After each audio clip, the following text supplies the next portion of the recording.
Hey guys, I'm Darren Miles with Darren Miles Photography, and I'm based here in beautiful, sunny Southwest Florida. And this little chunk of metal and glass is the Voightlander 17.5mm f.95 lens from Micro Four Thirds. Fantastic build, a super fast aperture, and a storied history. Now, you'll most often hear other photographers describing this lens as having character, but what you'll find out is character is just photography speak, meaning not so great optics, especially wide open. But how would a lens like this fit into your Micro Four Thirds arsenal? Well, let's find out.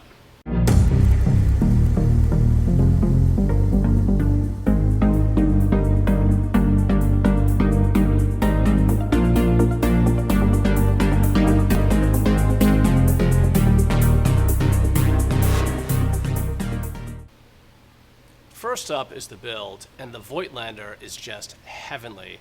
It's simply sublime. It's made out of metal and it's heavy, especially for a Micro Four Thirds lens.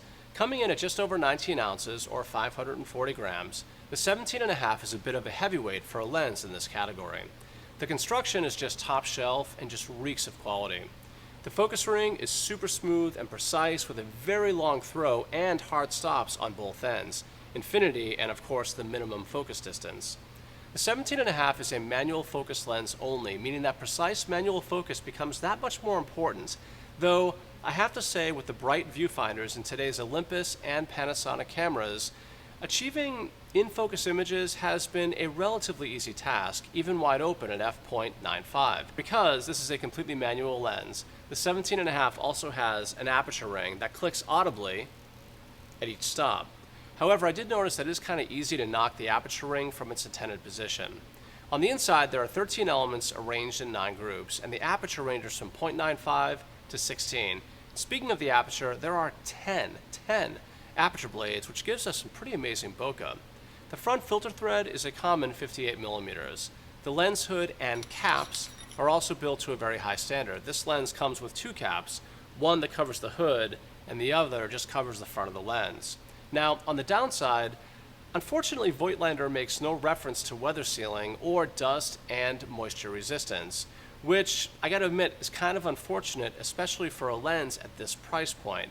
But apart from that, the build otherwise excels and easily earns a 9.5 out of 10. Next is just a word about manual focus and the Voightlander. This lens is a bit of a throwback, and it'll definitely get you in touch with your inner 1950s and 1960s style photographer with its manual focus and aperture ring. With the combination of its long precise throw and the focus peaking that's available in the majority of modern Micro Four Thirds camera bodies, focus can be achieved rather quickly and easily, though I admit it does take a little bit of time to get used to. For me, the overall experience has been by and large positive, though I do miss focus in more than my fair share of moving subjects. That's not surprising. Now, with still subjects, when you can be deliberate and take your time, then achieving sharp focus for me has just been a breeze. But all in, since this is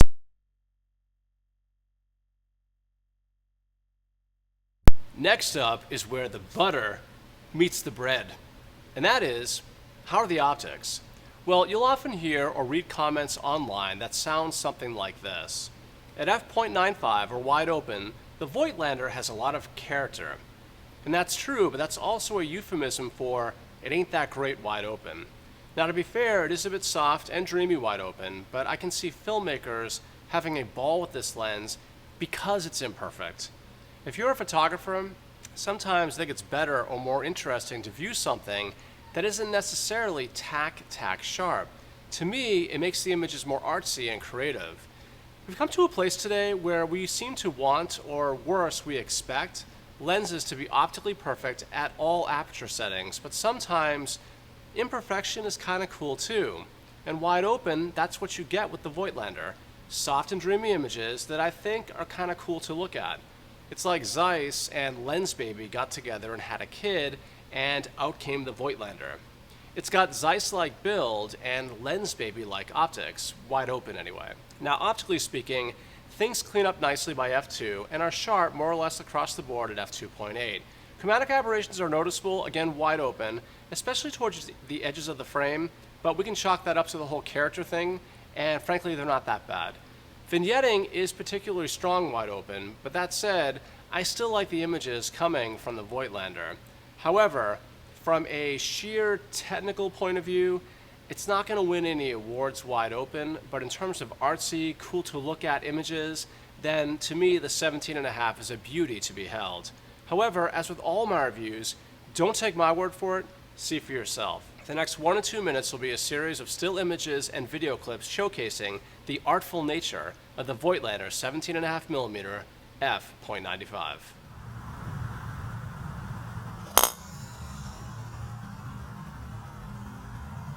Money.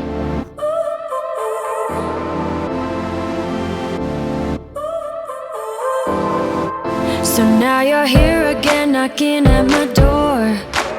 A little too late for, I'm sorry for.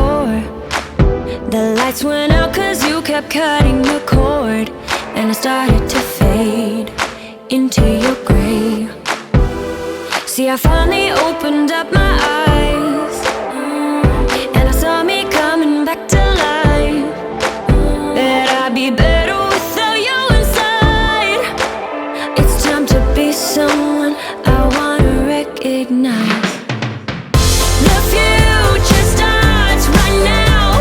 I made a reservation, but you never came, so I'm checking out.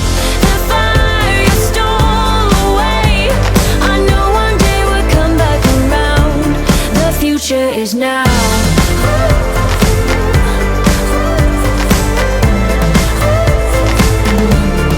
future is now.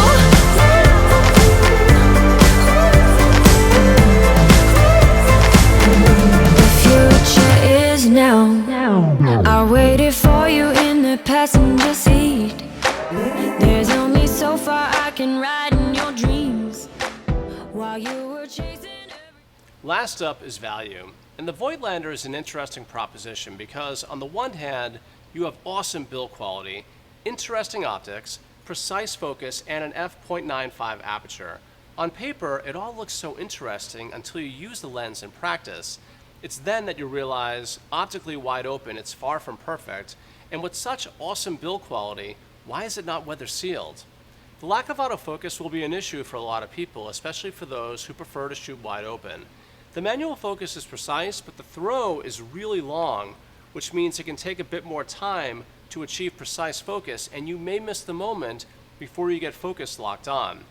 However, if you're a photographer who likes to shoot still things, think portraits or landscapes, then in my opinion there's a lot to love about the 17.5. But if you like your images technically sharp and optically outstanding wide open, then you may want to look elsewhere. Combine these things with the $899 list price, then I think it's a lot to think about. Now, speaking for myself, I might opt for the Olympus 17mm f1.8 or the Panasonic 15mm f1.7. Both are considerably less money, but neither are built as well and neither have the same wide aperture. Both do have autofocus. Now, if you're a filmmaker, then I think the 17.5 should be a serious consideration for you. To my eye, it's very cinematic and artsy to look at in terms of the footage. But in the end, it's up to you and what you value. For me, as great as this lens is in my hand, I'd probably get one of the other two lenses that I just mentioned. But the Voightlander is a unique lens to work with, so in that sense, I think it's pretty cool. And for value, the 17.5 gets an 8 out of 10. To wrap up this review, we gave the Voightlander 17.5mm f.95 a 32 out of 40 and our recommended rating. We only scored the Voightlander on a 40-point scale because autofocus in this particular lens did not apply. The final word, if you happen to be a filmmaker first and you use or shoot Micro Four Thirds, then I think the 17.5 from Voightlander is a very compelling lens that will give you cinematic, artsy, and in my opinion, beautiful results in filmmaking. If you're a photographer, outside of static subjects, the lack of autofocus will probably be a deterrent from buying the 17.5. Build quality is superb outside of the lack of weather sealing, and the results are artsy and interesting to look at. However, if you like your lenses more technically excellent, then it's likely the 17.5mm won't be for you. I'm Darren Miles with Darren Miles Photography, and I'm based here in beautiful, sunny Southwest Florida. If you like videos like this, go ahead and give me a like, or better yet, subscribe. Thank you so much for watching, and until the next time, happy shooting.